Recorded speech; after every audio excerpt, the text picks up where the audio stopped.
크리스찬 투데이 이경섭 칼럼 2021년 4월 9일 죄인을 부르시는 예수님입니다.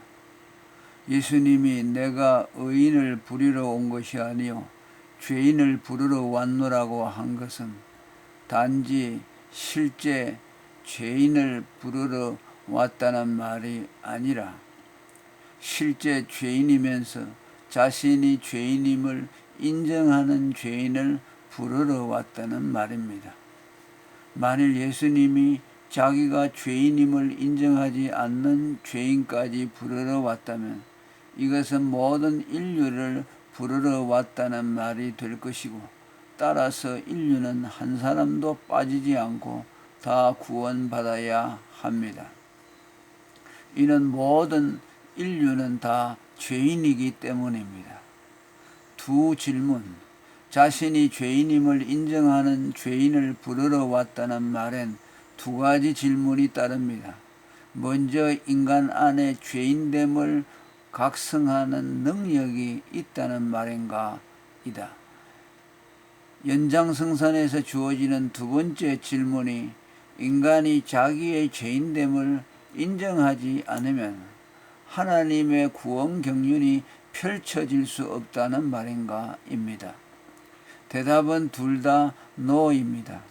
인간이 전적 타락 교리에서 보듯 죄로 죽은 모든 인류는 자신이 죄인임을 모르기에 자신의 죄인됨을 자각하는 사람을 구원해로 부른다면 단 한 사람도 구원받지 못할 것입니다. 이렇게 볼 때 인간의 죄인됨이 인정되지 않는다고 구원애로의 부르심이 좌절될 수 없다는 것이 분명해집니다. 그러나 이는 앞서 예수님이 자신이 죄인임을 인정하는 죄인을 부르러 왔다는 명제와 모순됩니다. 그러나 이 모순은 부자가 천국에 들어가는 것이 약대가 바늘귀로 들어가는 것보다 어렵지만 하나님께는 쉽다라고 하신 예수님의 말씀처럼 하나님의 부르심의 능력에 의해 극복이 됩니다. 곧 죄인됨을 인정하는 것과 부르심에 응답하는 것 둘 다 그의 구원의 부르심의 능력에 의해 성취되게 한다는 말입니다. 강력하고 효과적인 하나님의 구원의 부르심이 죽은 영혼을 일깨워 그것에 반응하도록 하는 것입니다.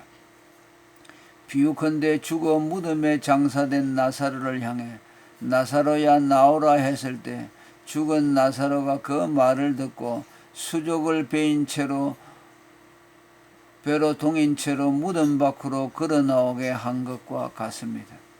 죽은 자들이 하나님의 아들의 음성을 들을 때가 오나니 곧 이때라 듣는 자는 살아나리라는 말씀대로 전능자의 구원의 부르심이 죽은 자의 귀에 들리게 하여 그에게로 나오게 합니다.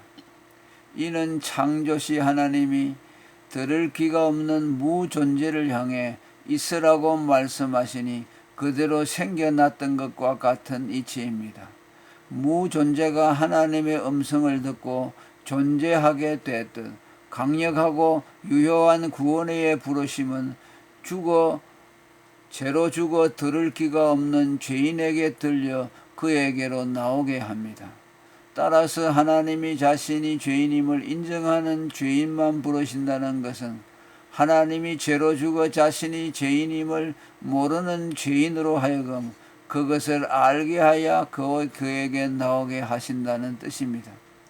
이는 강력한 하나님의 부르심의 경륜이 피소명자의 무능, 거부 등에 의해 제한받지 않는다는 것을 의미합니다. 의지가 정복당하고 구원의 부르심에 반응하려면 사람의 귀가 열리는 것만으로는 안 됩니다. 하나님을 대적하는 그의 반역적인 의지가 정복되어야만 그것에 응할 수 있습니다.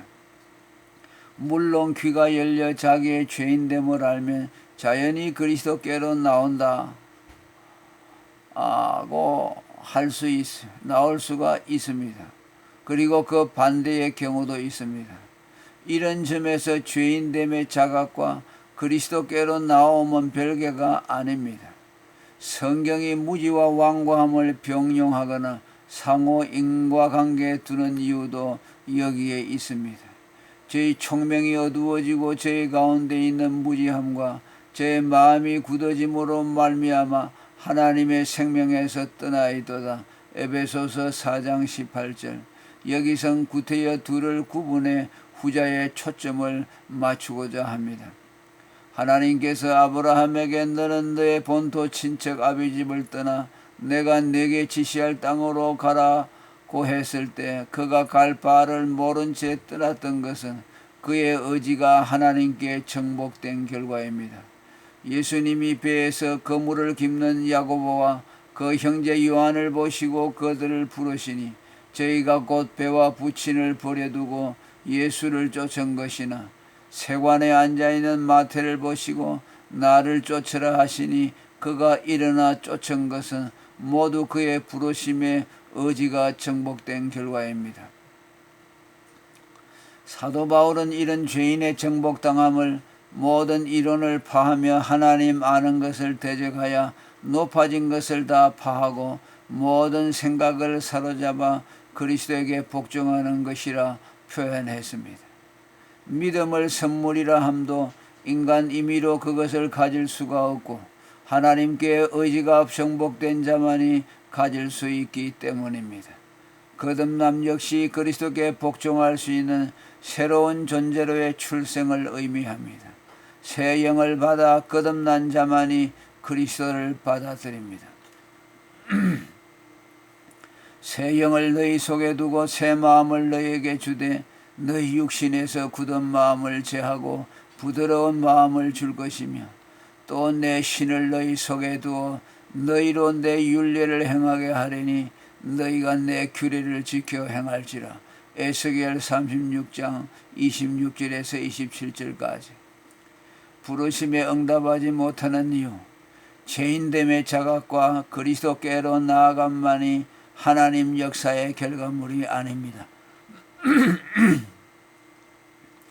그 반대의 죄인됨에 대한 무지와 그리스도께로 나아가지 않음 역시 그러합니다.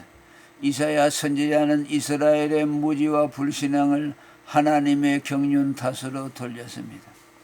저희 눈을 멀게 하시고 저희 마음을 완고하게 하셨으니 이는 저희로 하여금 눈으로 보고 마음으로 깨닫고 돌이켜 내게 고침을 받지 못하게 하려 함이니라. 요한복음 12장 40절. 물론 이 말씀을 오해해서는 안 됩니다. 본래 그들은 눈이 밝고 마음이 부드러웠는데 하나님이 어느 순간 그들의 눈을 감기고 마음을 완고하게 했다는 말이 아닙니다.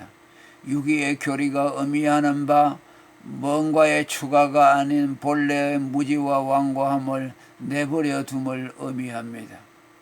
만일 눈의 감김과 마음의 완고가 추가적인 어떤 것이라면 보통 본래 그들은 그렇지 않았다는 뜻이며 그러면 여기서 인간의 전적 타락 교리가 부정됩니다.